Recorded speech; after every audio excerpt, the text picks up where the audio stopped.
Bienvenidos a su escuela bíblica virtual Giovanisi, en la cual estaremos estudiando el capítulo de Mateo, del capítulo 12, del 15 en adelante. Le esperamos, no se retire, acompáñenos, que será de mucha bendición el estar estudiando esta palabra de Dios. Si usted no se ha suscrito a nuestro canal, le invitamos a que lo haga. Será mucha bendición, estimada audiencia, será de gran bendición que usted nos acompañe en este tema. Vamos a dar inicio y vamos a hacer una pequeña resumen bíblico de la clase anterior, como siempre lo solemos hacer, a fin, estimada audiencia, de que usted tenga un pequeño background de lo que se dio. Si usted quiere ir a tener más la clase completa, puede ir a visualizar el video en nuestra plataforma. Es completamente gratis. Le invitamos a que lo haga y también puede compartir la clase con alguien que esté interesado en leer la palabra de Dios. Vamos a dar inicio así en este momento y vamos a hacer un pequeño resumen, una breve reseña de lo que vimos en la clase anterior. Y para eso queremos nosotros remontarnos, estimada audiencia, a la palabra, ¿verdad? A la palabra que el Señor se expresó en ese tiempo. Recuerde que el Señor Jesús, estimada audiencia, Él vino a hacer obras maravillosas, ¿verdad? Él vino a buscar, a salvar lo que se había perdido. Él estaba interesado en la restauración del enfermo. Él estaba interesado en la restauración de todos aquellos hermanos. Pero vemos que había una gran oposición. Y así vemos que salieron los fariseos después de que el Señor, ¿verdad?, hizo una obra espléndida, por decirlo así. Los fariseos tuvieron consejo con los herodianos, oiga bien, contra Jesús para destruirlo. Los fariseos, y en realidad los fariseos detestaban, estimada audiencia, a los herodianos porque este era un grupo político más que religioso. Sin embargo, tanto era el odio, tanto era la maldad para querer destruir a Jesús, que se aliaron, buscaron alianza con este grupo para tramar con Jesús. Así que vemos entonces que esta alianza, ¿verdad?, mostraba en realidad la depravación y la degradación moral en la que se encontraban los fariseos de manera espiritual. Y vemos que Jesús, ¿verdad?, empezaron con sus enemigos, comenzaron a conspirar contra él. Veían que Jesús era un personaje muy peligroso para ellos y ellos consideraron que no había otro remedio sino que eliminarlo. Así que, estimada audiencia, vamos a entrar en esta explicación. ¿Por qué? Porque la explicación es que la enemistad y oposición de los grupos religiosos de Jesús hacia su ministerio iba creciendo cada día, ya que ahora había pasado de tener ciertos encuentros, discusiones ocasionadas a encuentros previamente ya planificados, maquiavelizados por la mente de los fariseos, quienes estaban ya con un espíritu de tenderle trampa de cómo destruirlo y cómo acabarlo. Así es de que podemos visualizar esto cuando vemos en Lucas 6:7, nos deja más claro la verdadera intención de los fariseos. Aconteció también en otro día de reposo que él entró en la sinagoga y enseñaba. Y estaba allí un hombre que tenía la mano derecha dañada y le acechaban los escribas y los fariseos para ver si ese día de reposo lo sanaría, a fin de hallar de qué acusarlo. Su pregunta al maestro era una verdadera trampa, estimada audiencia. ¿Es lícito sanar en el día de reposo? Fue la pregunta, con un espíritu maquiavélico que le hicieron a Jesús. Y acá podemos visualizar su degradación moral, espiritual, terrible, en que moraba en esos grupos religiosos de la época de Jesús, ya que aparentaban ser grandes hombres de piedad por su apariencia, vestuarios ostentosos, llamativos, pero su interior, sus pensamientos, sus sentimientos eran tan ennegrecidos y llenos de perversidad, porque estaban dispuestos, oiga bien, a jugar hasta con el sentimiento de un hombre pobre, enfermo. No les importaba el dolor, ¿verdad?, el sufrimiento de este hombre. Entonces vemos que estos nos muestra la falta, ¿verdad?, lo falso que eran esas religiones, esos religiosos, con miles de reglas que excluían la verdadera esencia del evangelio que estriba como objetivo primordial la misericordia. Así vemos que en el capítulo 12, versículo 14, y salió los fariseos, tuvieron consejo contra Jesús para destruirle, ¿verdad? Y es así que hicieron alianza contra los herodianos, aunque eran enemigos, porque eran más políticos que religiosos, pero ellos con tal de buscar la ocasión para matar a Jesús, lo hicieron. Veamos entonces, estimada audiencia, algo interesante también acá. Esta es una breve reseña y recuerde que Jesús inspiraba misericordia, sanó a este hombre de la mano seca. Quería enseñarles el verdadero espíritu de la ley a los fariseos, a los escribanos, a todos ellos.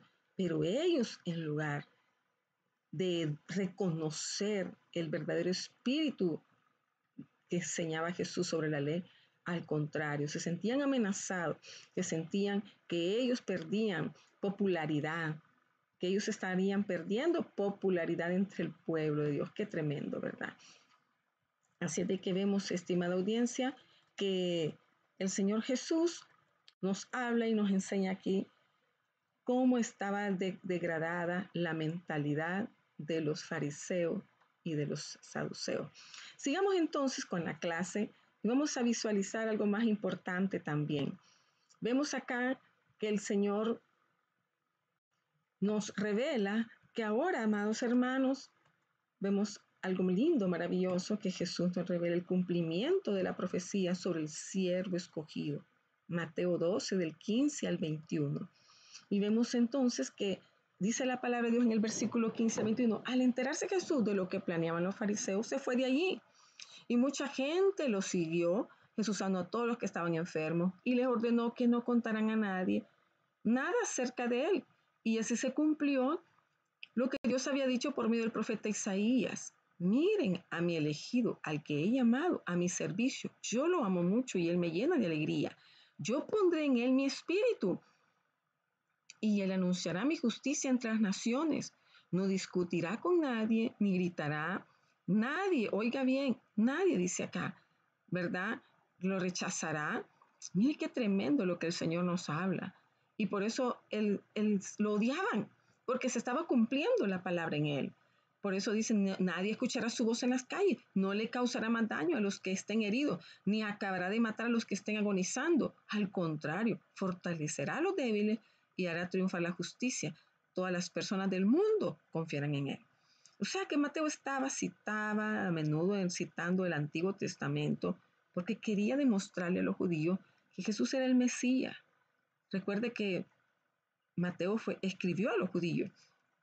Para los judíos la Biblia era la autoridad suprema, creían que anunciaba a un Mesías, pero en realidad ellos no creían que Jesús lo fuera.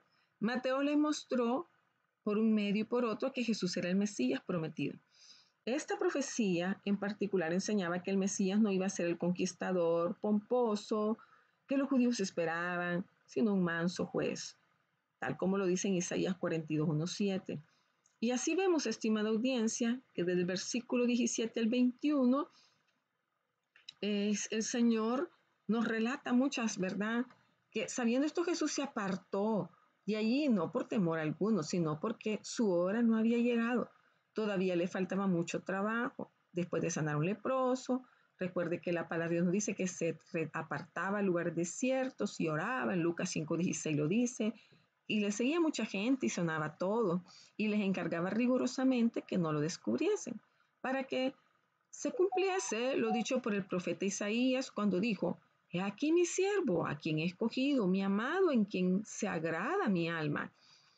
Pondré mi espíritu sobre él, y a los gentiles anunciará juicio. No contenderá, ni voceará, ni nadie oirá en las calles su voz. La caña cascada no quebrará, y el pábilo que humea no apagará. Entonces todo esto se estaba refiriendo a la profecía de Isaías 61:1-2, que se llevó a cabo durante todo el ministerio de Jesús. Jesús, estimada audiencia, manifestaba mucho interés en los pobres, en los débiles, necesitados.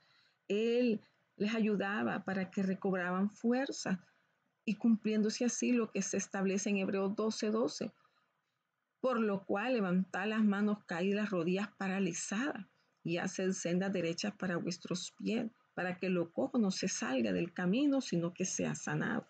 Este texto, también Isaías 35:3, describe el ministerio de Jesús. El Espíritu del Señor está sobre mí, por cuanto me ha ungido para dar buenas nuevas a los pobres. Me ha enviado a sanar los quebrantados de corazón, a pregonar libertad a los cautivos y dar vista a los ciegos, a poner en libertad a los oprimidos y a predicar el año agradable del Señor. ¿Qué significa todo esto? Que los métodos de Mesías no eran como los judíos esperaban. Él no era un revolucionario, no contendería, no venía a levantar masas, no, ¿verdad? Él no contenderá de la palabra eris, contención, pleito especialmente, rivalidad, riña, como en la iglesia de Corinto.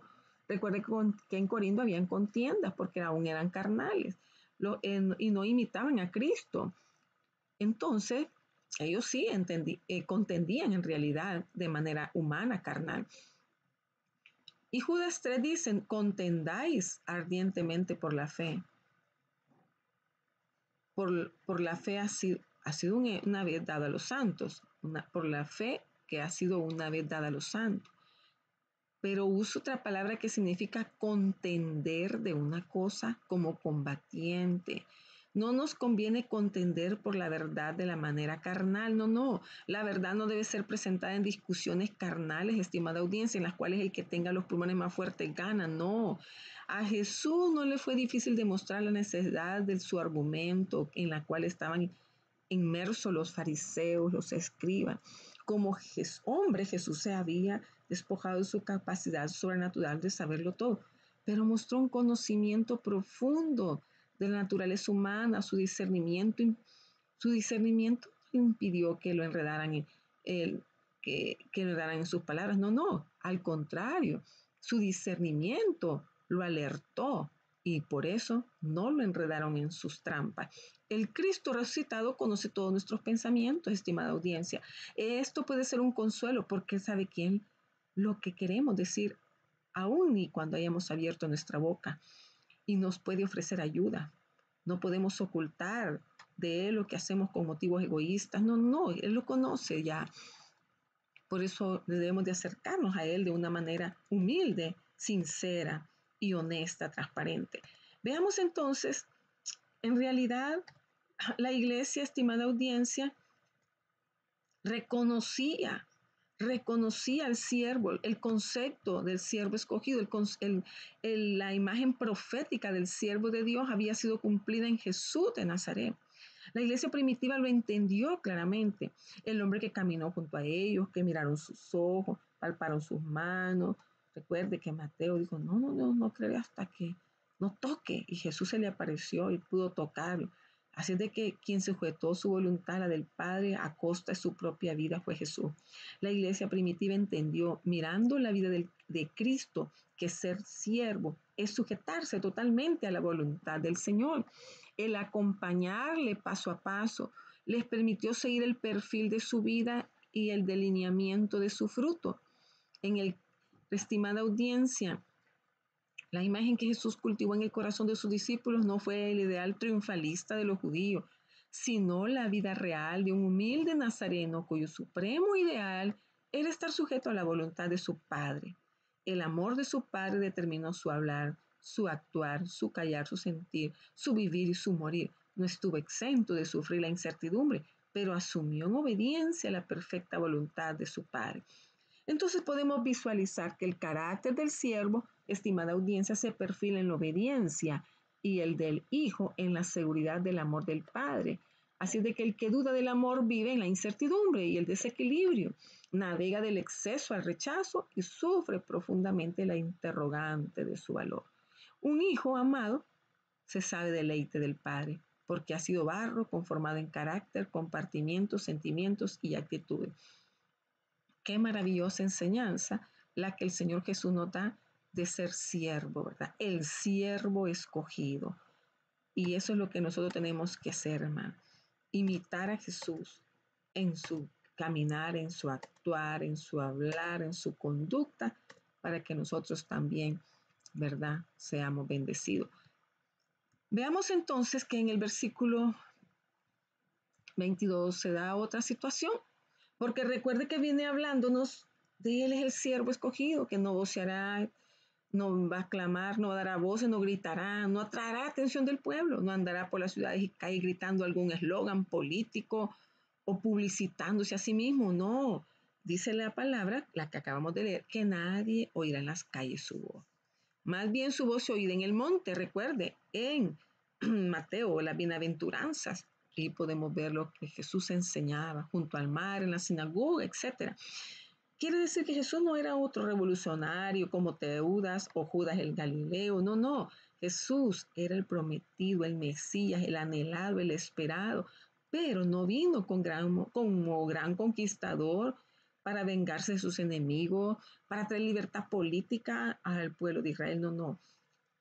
En lugar de sojuzgar a sus enemigos con fuerza de arma, él se apartó de ellos. Mateo nos muestra con esta profecía que el concepto popular del Mesías estaba equivocado, estimada audiencia. No era en ningún sentido un guerrero mundano, ¿verdad? Así como, digamos, y no levantaría un ejército, no vendría a sublevar al pueblo, no, no, no, para pelear contra los romanos como los judíos esperaban. Él no empleó ninguno de los métodos que los grandes líderes mundiales en terrenales usan, ¿verdad?, para avanzar sus movimientos o sus jugadas estratégicas. Desde luego, veamos acá, había mucho que corregir en el mundo político, los romanos y los judíos, era evidente.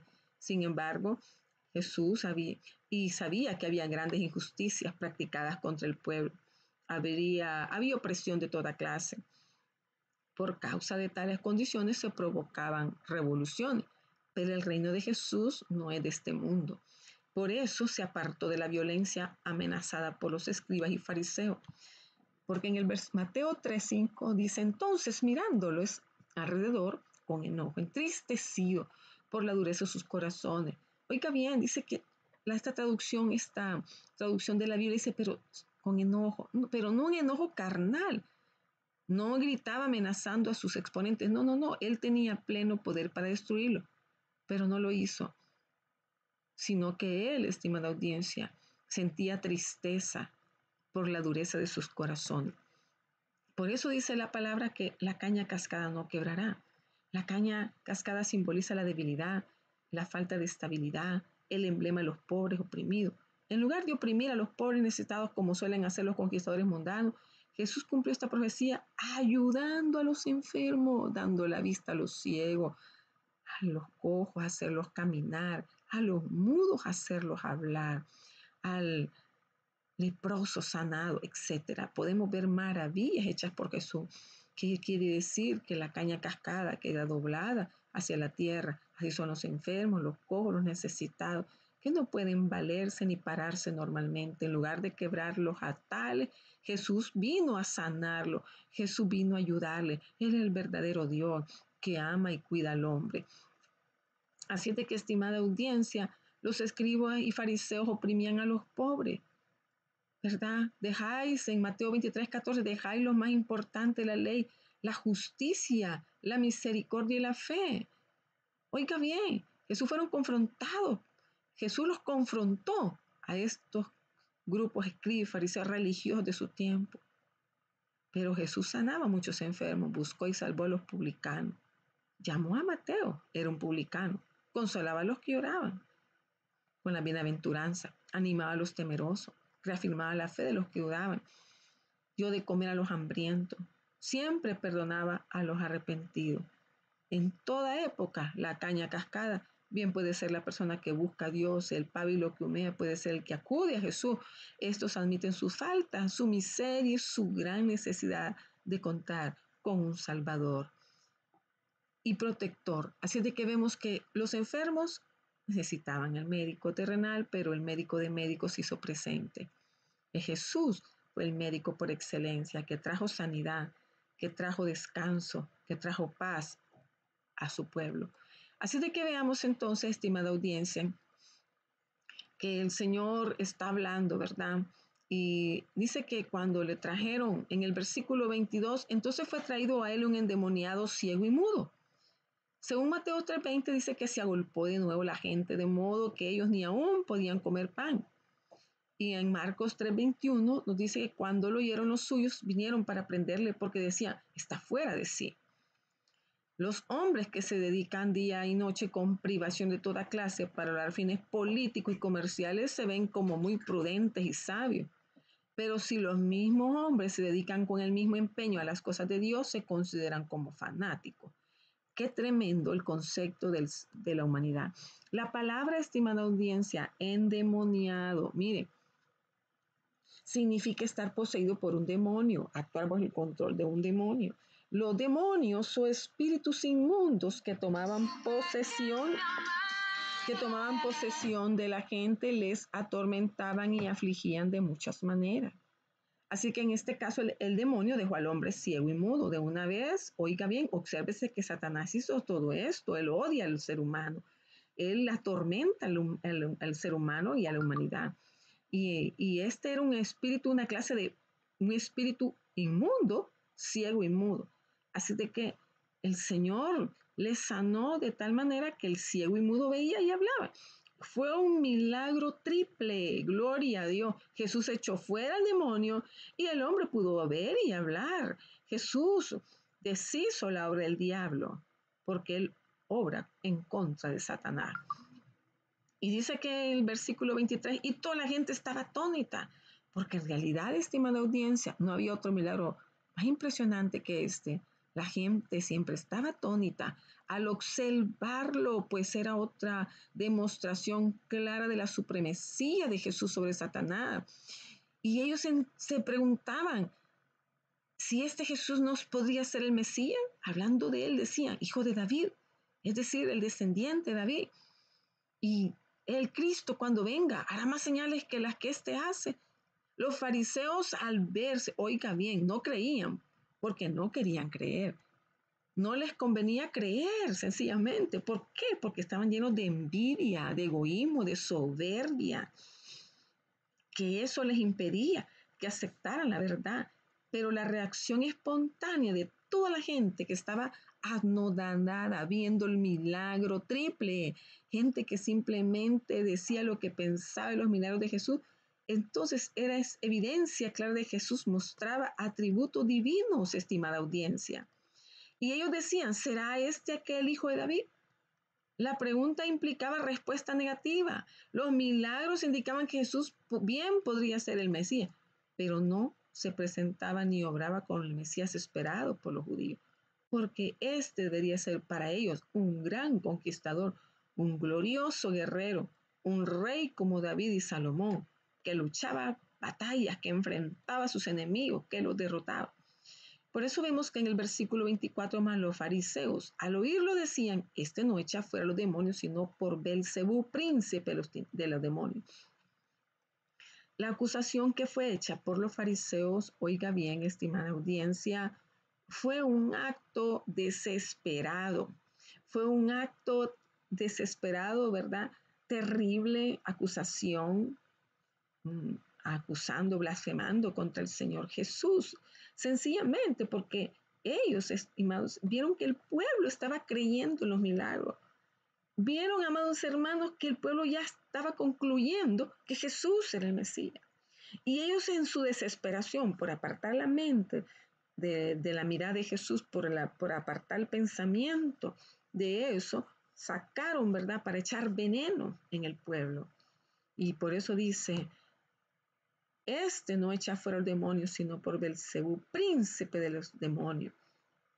¿Por qué? Porque viendo los milagros y que la gente estaba llegando a su conclusión de que Jesús era el Mesías, el enviado, el prometido, el anhelado, el esperado, entonces ellos se vieron en la tremenda desesperación, ¿verdad?, de bloquear esos pensamientos. Lo mismo que hicieron con Juan Bautista, ¿verdad? Ellos ponían para que también rechazaran a Juan, que rechazaran el mensaje, que no escucharan el mensaje. Así de que lo mismo estaban haciendo con Jesús. Los fariseos podían, estimada audiencia, ver que ese movimiento ya estaba fuera de control y tenían que hacer algo para impedirlo. Así de que se dedicaban mucho a investigar, a perseguir a Jesús para ver en qué le encontraban. Y ahora, en su desesperación, se inventan, ¿verdad?, la acusación ofensiva, despreciativa y odiosa que le llamaron Belcebú. Y es probable que, oiga bien, estimada audiencia, Belcebú es corrupción de Baal-Zebub,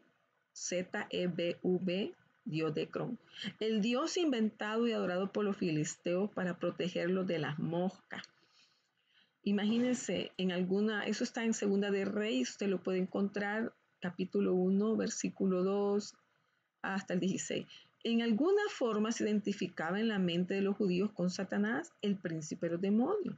Habían dicho la misma cosa cuando Jesús echó fuera el demonio de otro modo.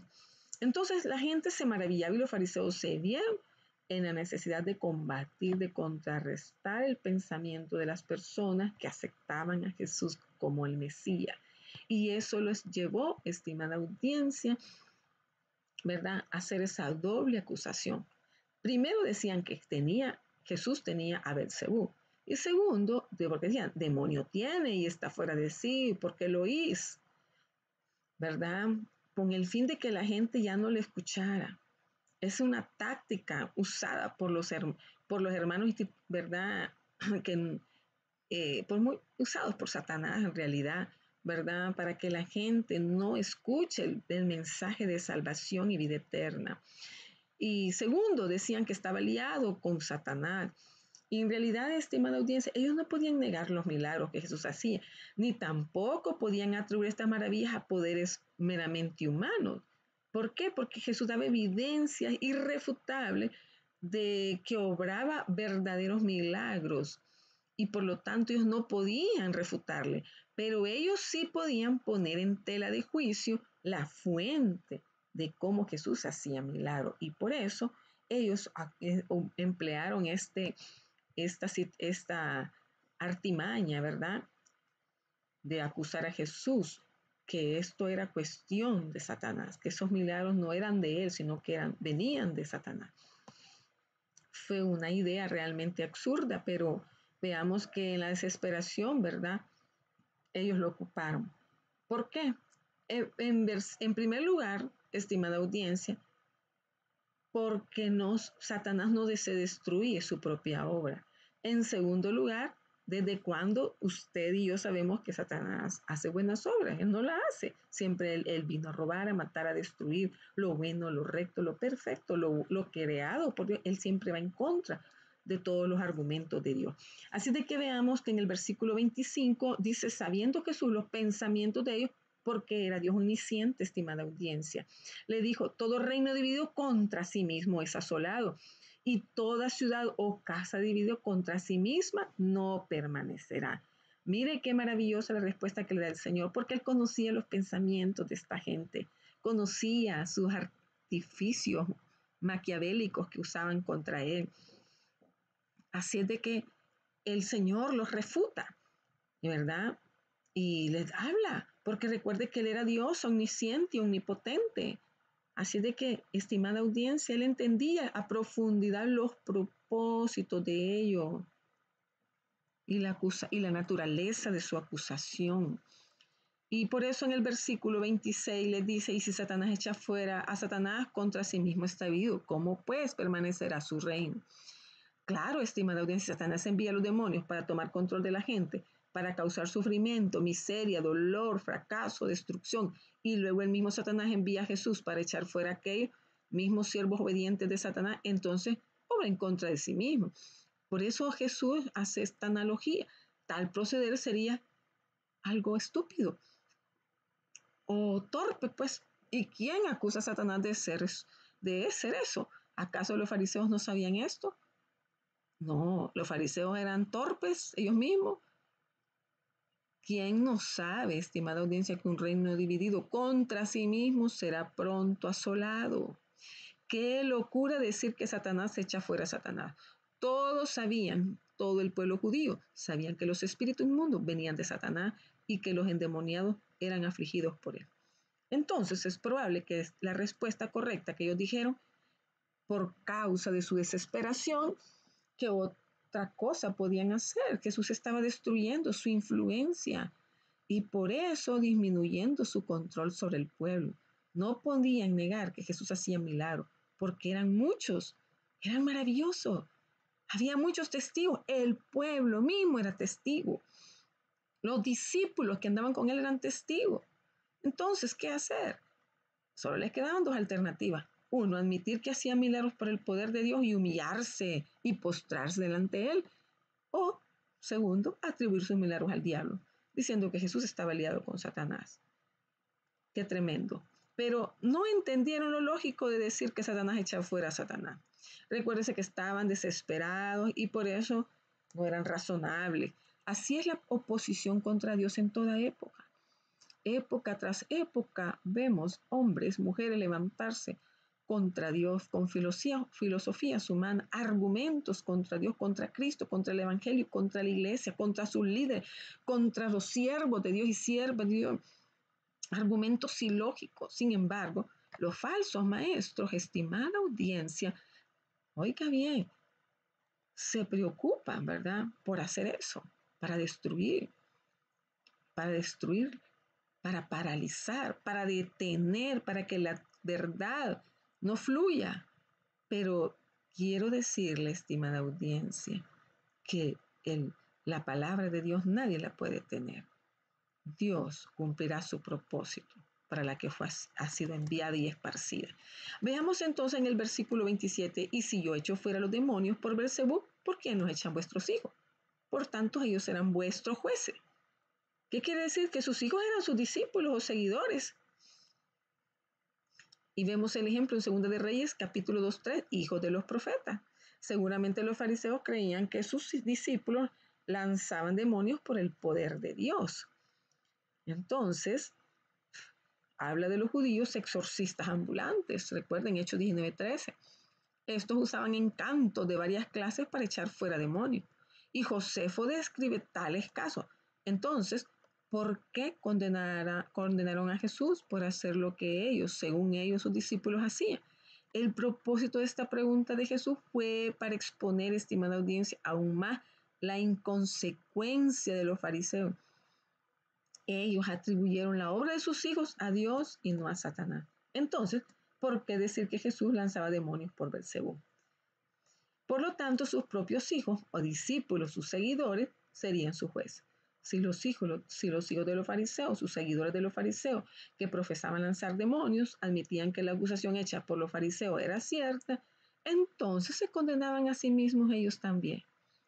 Y por otro lado, si decían que la acusación era falsa, entonces condenaban a sus maestros y vindicaban a Jesús, de manera que ellos serían sus propios jueces.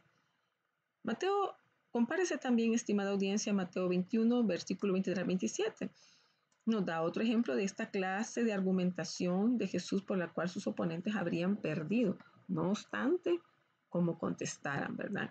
Ellos no se daban por vencidos. Siempre buscaban argumentos, aunque no tuvieran fundamento. Pero sigamos entonces. En el versículo 28 dice, pero si yo por el Espíritu de Dios echo fuera los demonios, ciertamente ha llegado a vosotros el reino de Dios. ¿Qué les está diciendo el Señor Jesús? De todos los milagros hechos por Jesús, aparece que el echar fuera los demonios impresionaba más a la gente, porque quedaban atónitos, maravillados, sumamente impresionados con esta señal. Y Jesús también hace caso especial de este milagro. Este fenómeno demostraba claramente el dedo de Dios. Como dice Mateo, Jesús obraba por el Espíritu de Dios. Por esta causa Jesús suena la alarma contra la blasfemia, contra el Espíritu Santo. Por lo tanto, el reino de Dios, le dice, ha llegado. Porque el reino de Satanás está sufriendo mucha pérdida, está siendo golpeado, le está siendo arrebatadas las almas que tiene cautivas, que tiene desesperadas, angustiadas, atribuladas. Entonces había solamente dos alternativas. Uno, Jesús echa fuera demonios por la autoridad de Satanás, conclusión ilógica y absurda, porque de esa manera Satanás hubiera trabajado en contra de sí mismo como que él nunca hace, ¿verdad? Claro, sabemos que eso no lo hace. Satanás es muy astuto, no es una persona, no es un ente o un ser que le falta un dedo de cerebro. No, no, no. Veamos entonces. La otra alternativa, la única que les quedaba, fue que Jesús echaba fuera demonios por el dedo de Dios. Y por lo tanto, el reino de Dios había llegado. Es decir, los milagros demostraban que todo lo que él había anunciado acerca del reino era cierto. En ese caso les convenía a los judíos, estimada audiencia, regocijarse, darle la gloria al Señor, ¿verdad? Por ver la demostración del poder de Dios sobre el poder de Satanás. Les convenía preparar sus corazones para recibir al Mesías, al esperado, al anhelado. Y claro, esto, ¿verdad? Tenía tanto poder de hacer obras de misericordia entre la gente. Pero, ¿qué es lo que pasó? Los hombres amaron más las tinieblas que la luz, porque sus obras eran malas. Empezando por los fariseos, quienes luchaban por apartar la mente de las personas del pensamiento del verdadero Mesías, de recibir en sus corazones, de aceptar al verdadero Mesías. Entonces, esto presenta un pensamiento alarmante, porque indica que los fariseos, al observar la obra de Jesús, eran testigos de la presencia y el poder del mismo Dios, a quien ellos ya profesaban servir. La llegada del Mesías sería también la llegada del reino de Dios anunciado por todos los profetas en el Antiguo Testamento, estimada audiencia. Y en esto Jesús anticipa la llegada del reino del día de Pentecostés. El punto es que Dios ya estaba derrotando a Satanás, como Jesús explica en los versículos que siguen. Veamos entonces aquí en el versículo 29, porque ¿cómo puede alguno entrar a la casa del hombre fuerte y saquear sus bienes si primero no le ata? Y entonces podrá saquear su casa. El hombre fuerte representa el diablo, estimada audiencia. Jesús entró en su casa, o sea, entró a esa persona que estaba cautiva, endemoniada, sufriendo. Pero entró Jesús, ató, ¿verdad? Para atarlo antes de poder saquear su casa, o sea, echar fuera el demonio. Es importante observar que esta victoria Satanás ocurrió cuando Cristo vino la primera vez, porque muchos maestros, oiga bien, enseñan que la victoria de Jesús Satanás será hasta su segunda venida. No, estimada audiencia, Jesús hizo una obra espectacular, ¿verdad? Y dice la palabra de Dios hablando del ministerio. Mire, aquí dice, yo veía a Satanás caer del cielo como un rayo. Juan 12:31. Ahora el príncipe de este mundo será echado fuera. Yo he vencido al mundo. Y Colosenses 2:15, triunfando sobre ellos en la cruz. Y Efesios 4:8, cuando ascendió a lo alto, llevó cautiva una hueste de cautivos para destruir por medio de la muerte al que tenía el imperio de la muerte, esto es el diablo, y librar a todos los seres humanos sujetos a servidumbre. Impresionante, Satanás atado para que no pudiera engañar más a las naciones, eso lo dice Apocalipsis 20, del 1 al 3. Y no se refiere a la segunda venida, sino a la primera. Cuando Cristo vino como Jesús el Mesías, el esperado, el anhelado. Cristo triunfó sobre Satanás de muchas maneras, comenzando con las tentaciones. Acuérdese que él fue tentado, Mateo 4. Lo que entonces, estimada audiencia, ¿cómo se establece un reino? No es necesariamente primero vencer al enemigo para poder establecer un reino nuevo, no. Primero es necesario, oiga bien, triunfar sobre el enemigo. Y Jesús lo hizo. Jesús lo hizo. La historia habla de una sucesión de reinos o gobiernos establecidos después de la victoria del conquistador. Pero también así también Cristo tuvo que vencer primero, tuvo que triunfar sobre Satanás para establecer su reino espiritual. Gloria al Señor. Así tenemos, estimada audiencia, que en el versículo 30, el que no es conmigo contra mí es, y el que conmigo no recoge desparrama. No puede haber neutralidad. El pueblo tuvo que escoger entre la verdad de Jesús o la mentira de los fariseos. No podían ser neutrales. Si no ayudaban a Jesús, entonces favorecían a los fariseos. Por eso dice Jesús recogía, él vino al mundo para recoger todas las ovejas perdidas de la casa de Israel. Pero los fariseos desparramaban, como se engañan muchas personas, estimada audiencia, aún en la actualidad.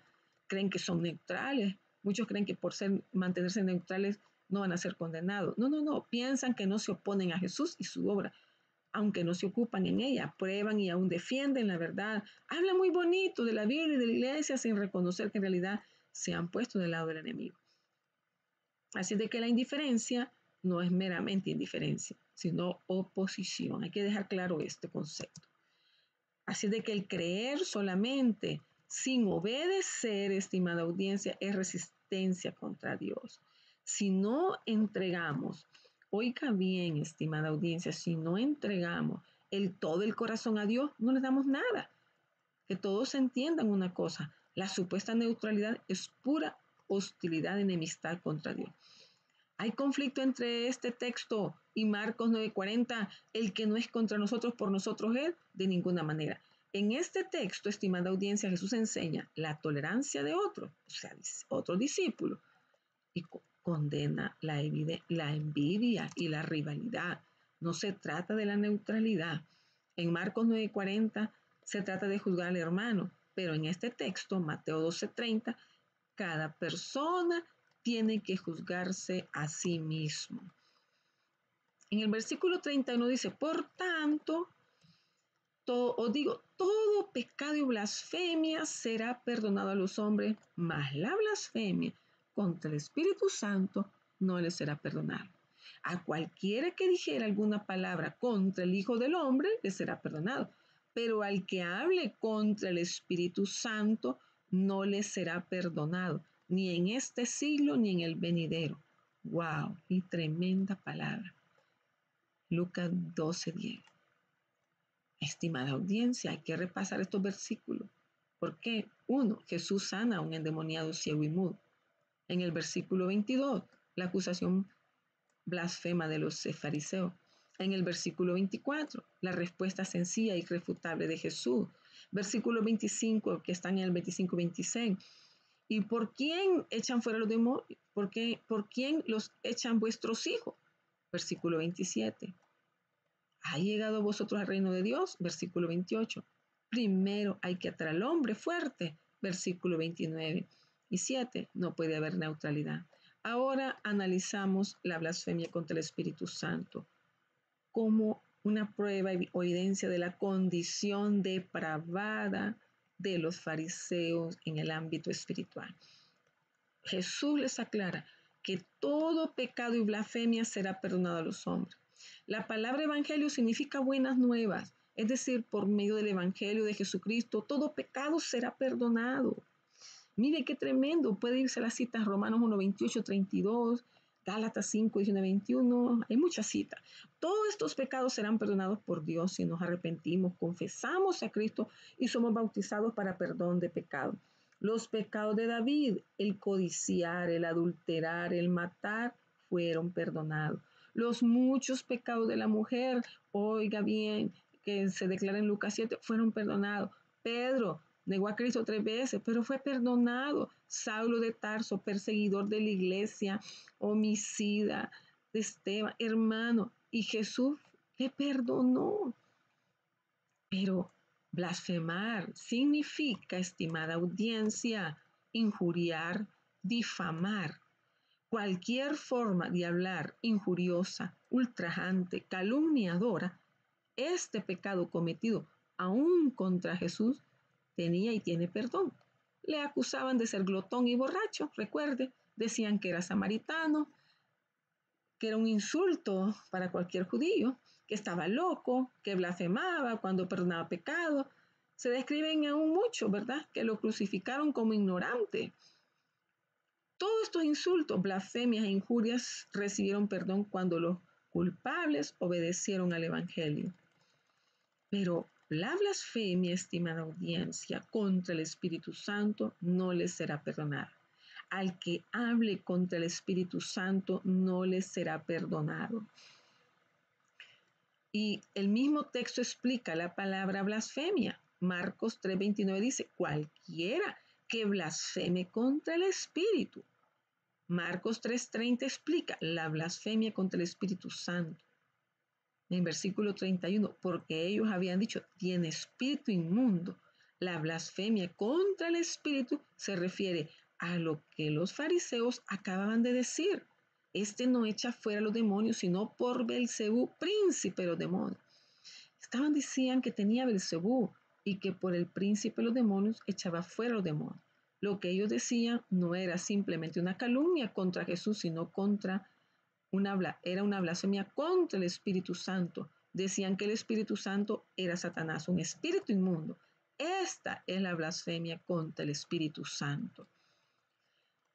Estimada audiencia, la obra del Espíritu Santo es atribuida a Satanás por los fariseos.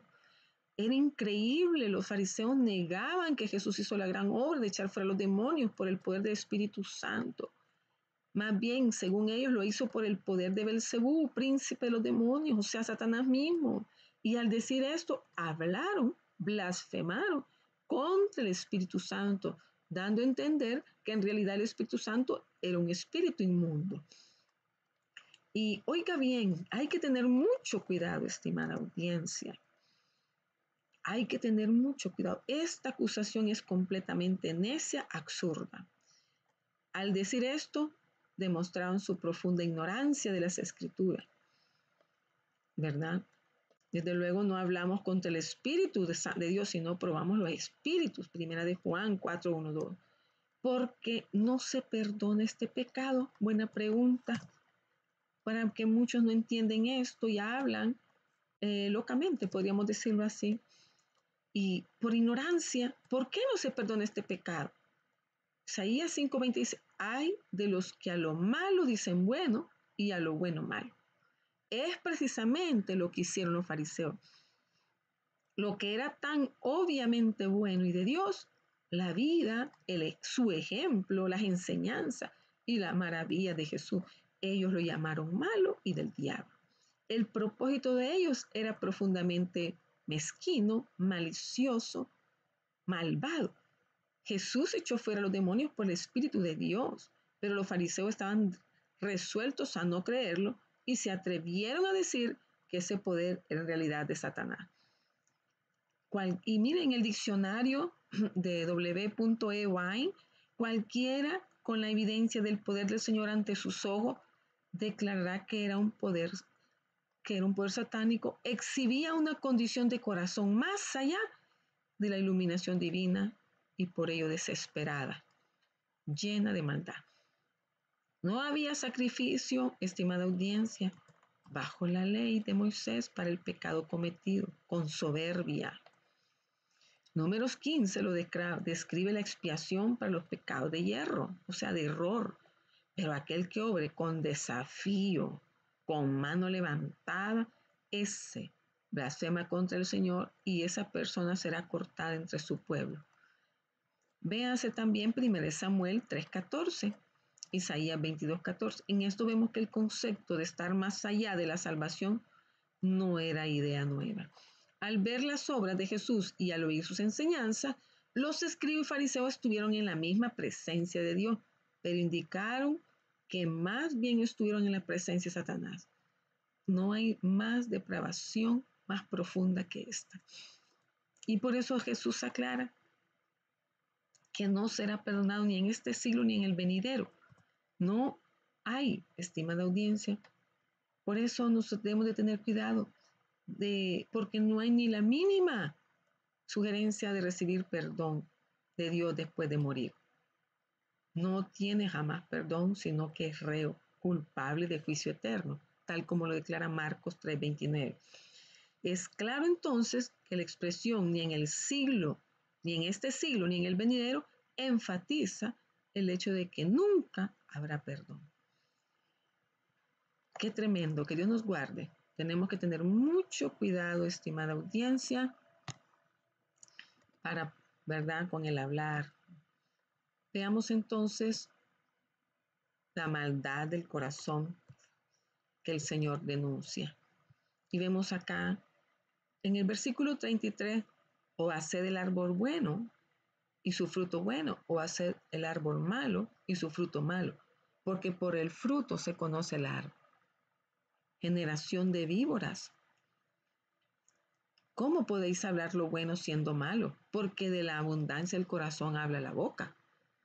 ¿Por qué blasfemaron los fariseos? ¿Por qué hablaron así? Porque el árbol, o sea, el carácter, era malo, su corazón era malo.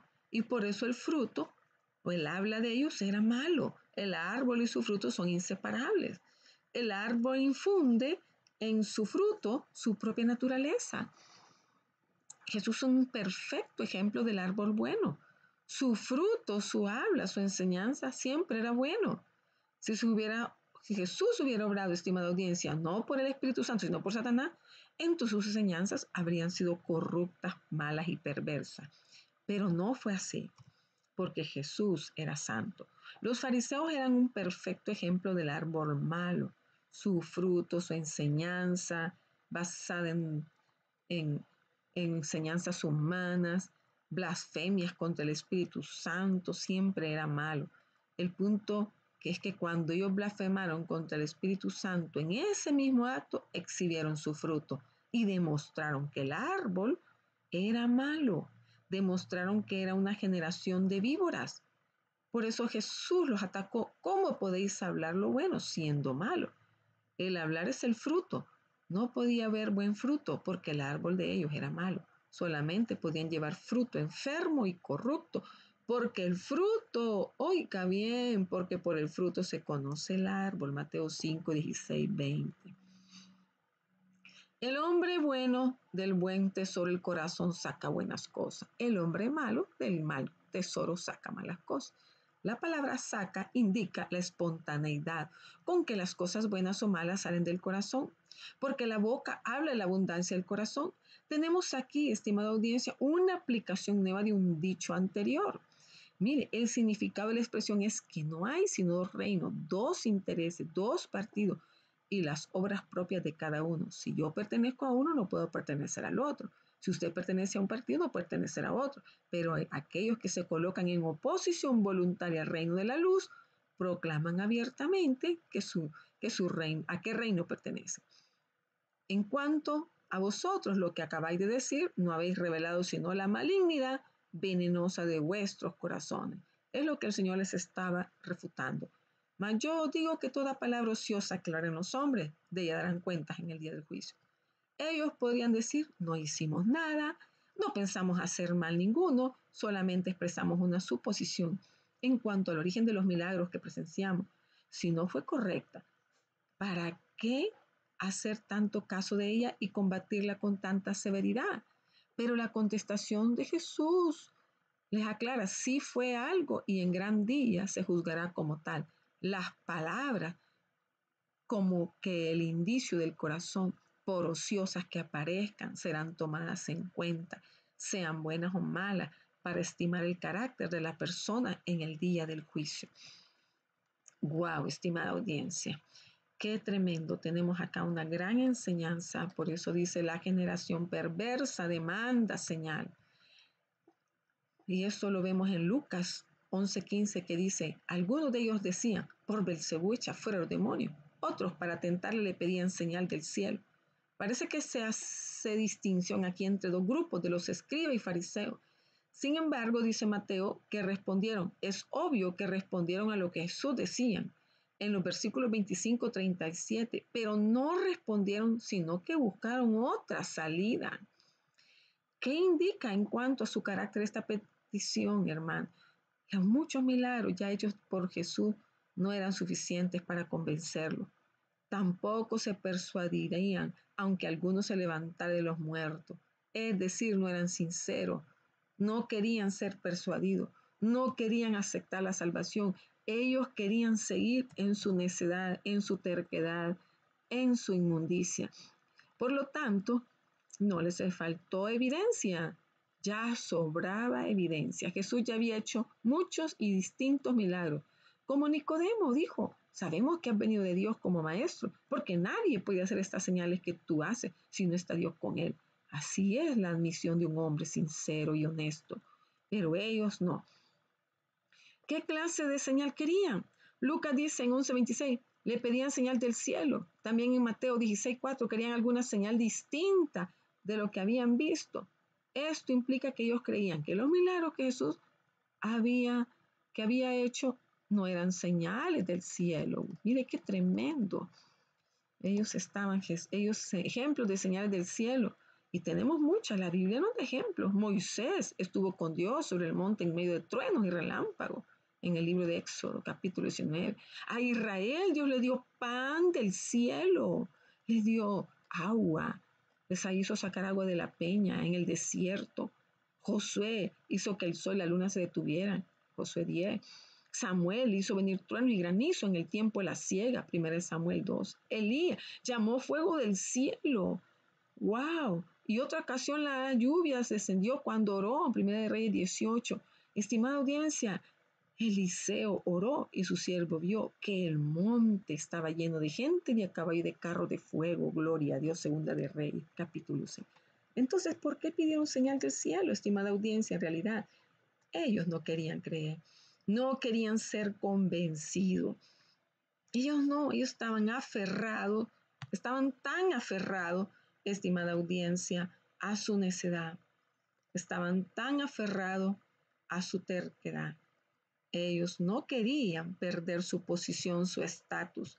A ellos les interesaba más su condición, las apariencias, ¿verdad?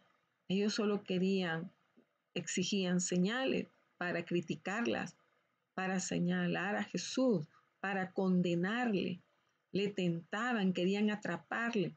Siempre esperaban que Jesús fallara en algo al intentar hacer una señal del cielo. Pero Jesús, recordemos que era Dios, Él no fallaba. Y por eso le dijo, generación mala y adúltera la demanda señal. La generación mala y adúltera demanda señal. Generación perversa. No pidieron evidencias para creer, sino para criticar, para perjudicar, para dañar la obra de Dios, para hacer perder a muchos hombres, quizás que necesitados de recibir un aliento, una palabra. Ellos se interpusieron. Ellos desviaron sus corazones, sus mentes. Entonces, por lo tanto, es pecado rechazar la evidencia como hacían ellos. No les interesó la verdad, sino la defensa de su prestigio e influencia sobre el pueblo. Era tan grande y superior su soberbia, su ego, su altanería, porque les preocupaba más de su apariencia ante el pueblo, que qué iba a decir el pueblo, qué es lo que iba a expresar Dios. Por esa razón Jesús expresa que la generación mala y adúltera demanda señal. ¿Qué significa la palabra adúltera, estimada audiencia? No necesariamente quiere decir el adulterio físico. Recuerde que Israel, esposa de Dios, en la Biblia es expresada como la esposa en Ezequiel, Oseas. Por eso se llamaron adúlteros cuando le eran infieles.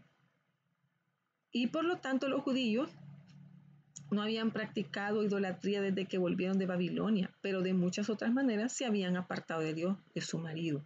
Ya no eran leales, ya no eran leales a Dios. La religión que practicaban era hueca, formal, vacía, y se basaba en gran manera sobre sus propias tradiciones, elementos humanos que ellos habían argumentado. No amaban a Dios, su corazón estaba lejos de él.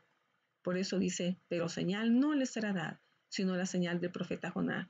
De ninguna manera Jesús les daría la clase de señal que pedía, pero sí les daría una señal, porque tampoco, estimada audiencia, hizo señal cuando en otra ocasión se la pidieron. No. Tampoco en Nazaret, para Herodes, Jonás era tipo de Cristo. Es interesante observar cómo Jesús confirma la historia del Antiguo Testamento, hablando de Abraham, de Moisés, de Daniel, de Jonás, como personas históricas. Muchos incrédulos se referían al Antiguo Testamento como leyenda de los judíos. Para Jesús, el Antiguo Testamento era historia real. Así de que les habla, porque como estuvo Jonás en el vientre del gran pez 3 días y 3 noches, así estará el Hijo del Hombre en el corazón de la tierra 3 días y 3 noches. Y esto, aunque ha habido mucha discusión sobre el tiempo exacto entre la crucificación de Jesús y su resurrección, estimada audiencia, recuerde que los judíos calculaban el día desde la puesta del sol hasta la puesta del sol. Jesús fue sepultado muy tarde, ese mismo viernes, y resucitó el primer día de la semana antes de salir el sol. Estuvo en el sepulcro, ¿verdad? Solamente unas pocas horas del viernes, todo el día sábado y algunas horas del primer día de la semana. Entonces, estimada audiencia, los judíos siempre usaban las expresiones después de 3 días y el tercer día como equivalente, ¿verdad? Y como lo habla Jesús también. Y vemos entonces, estimada audiencia, que el Señor les pone de ejemplo que los hombres de Nínive se levantarán en el juicio con esta generación y la condenarán porque ellos se arrepintieron a la predicación de Jonás. Y aquí, más que Jonás en este lugar, los de Nínive, o sea, gente gentil, que no era del pueblo amado, del pueblo elegido, se levantará en el juicio para condenar a los judíos. ¿Por qué? Porque los de Nínive se arrepintieron cuando oyeron la predicación de Jonás. Pero estos judíos no se arrepintieron cuando oyeron la predicación de Jesús. Las oportunidades de los judíos eran mucho más grandes que las de los Nínive. Sin embargo, no aprovecharon su oportunidad. Jesús dice que los de Nínive se arrepintieron a la predicación. Y eso es importante. Oiga bien, hay un detalle muy importante en esta expresión, la preposición a la predicación. Y esta preposición a en griego, que es e y s, que se usa en Mateo 26-28 para remisión de los pecados, y Hechos 2:38 para perdón de los pecados, se traduce en varios textos, pero esta palabra siempre mira hacia adelante, no mira hacia atrás. Es decir, que debe traducirse para en, a o hacia. La preposición e y s significa para y no por causa de. Así de que nosotros, ¿verdad? La salvación es por fe. Insisten, ¿verdad? Que debemos de mirar hacia adelante para que se dé la salvación. Así de que la idea por causa de o consecuencia es un concepto ajeno a la palabra, es un concepto forzado, no es nada natural. En verdad que los de Nínive se arrepintieron como consecuencia de la palabra de Jonás. Pero eso no fue el sentido ni propósito de esta frase para decir eso se hubiera usado la preposición día o e y s. No, no, no. Aquí lo que Mateo está aclarando que Cristo derramó su sangre para el propósito de remitir los pecados del hombre. Por eso se traduce para remisión de los pecados. Y por eso es necesario arrepentirse, ¿verdad? Los de Nínive se arrepintieron a la enseñanza, a la palabra dada por Jonás, al mensaje. Ellos se arrepintieron. A la predicación que este siervo le dio, se arrepintieron. Y esto, el arrepentimiento lo llevó a cambio de conducta, a cambio de curso de vida, a dejar lo que ya no, lo que era malo, lo incorrecto, para obtener el favor de Dios. Y eso les hizo cambiar de conducta y estilo de vida y les permitió alcanzar la salvación. Así es de que, estimada audiencia, dice la palabra de Dios que la reina del sur se levantará en el juicio con esta generación y la condenará, porque ella vino de los fines de la tierra para oír la sabiduría de Salomón. Y he aquí más que Salomón en este lugar. ¿Qué quiere decir? Oiga bien, para los escribas, los fariseos, estimada audiencia, la verdad estaba cerca. Pues cada día Jesús enseñaba en el templo, en la sinagoga, tenían acceso a Jesús. Y la reina del sur, sin embargo, hizo un viaje muy largo de más de 1000 millas para escuchar la sabiduría de Salomón, que era un hombre, sencillamente. Así de que, estimada audiencia, espero que esta enseñanza sea de mucha bendición para su vida y para la mía. Busquemos al Señor. No endurezcamos nuestro corazón. Seamos dóciles a la voz de Dios para que alcancemos misericordia y oportuno socorro. Así es de que, estimada audiencia, si hemos sido de bendición a través de esta enseñanza, le invitamos a que nos regale una manita arriba. Comparte el video con alguien más que desee aprender de la palabra de Dios. Y si no se ha suscrito, le invitamos a que se suscriba, que active la campanita para que cuando entre una edición nueva, una transmisión nueva, usted reciba el mensaje. Así de que, estimada audiencia, queremos que su vida sea bendecida, prosperada en todo, que la bendición del Dios Todopoderoso sea sobre su vida y sobre todo la palabra de Dios que sea de edificación, que transforme cada día sus vidas como las nuestras para que un día estemos en presencia del Señor. Que el Señor les bendiga grandemente, es nuestro anhelo, es nuestro deseo. Muchas bendiciones, estimada audiencia, que Dios les bendiga grandemente.